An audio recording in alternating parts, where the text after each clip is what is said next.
Direktor ni Daniel Padilla sinupalpal ang isang basher. Halina't panoorin natin ang buong detalye.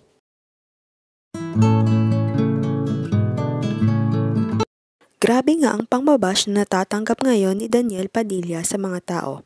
Dahil sa isyong hiwalayan nila ni Catherine Bernardo at di umano'y mayroon silang relasyon ni Andrea Brillantes.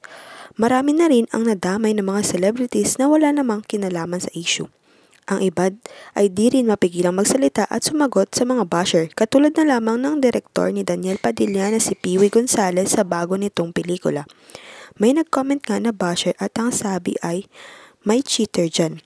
Di naman mapigilang sumagot ni Direk Piwi Gonzalez sa kanyang Instagram at ang sabi niya ay, all caps pag binahay ka na naman namin iyak.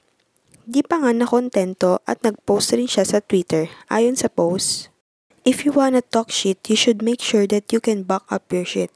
Hindi yung comment, delete. Pag nalaman naman identity, delete ng account. Pag pinuntahan naman sa bahay, nagtataka kung paano nalaman tapos yung walang mukhang maiharap.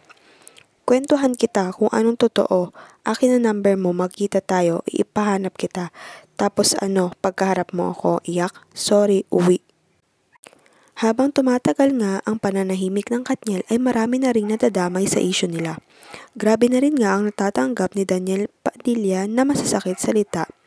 Gusto na rin ng Katniel fans na magsalita na kahit isa sa kanila dahil nga palala ng palala ang balita at kwento na lumalabas sa Katniel. Sa ngayon, maghintay na lamang tayo ng susunod na update. Huwag kalimutang mag-like at subscribe sa aking YouTube channel, Selyang Beats. Maraming salamat po sa panonood.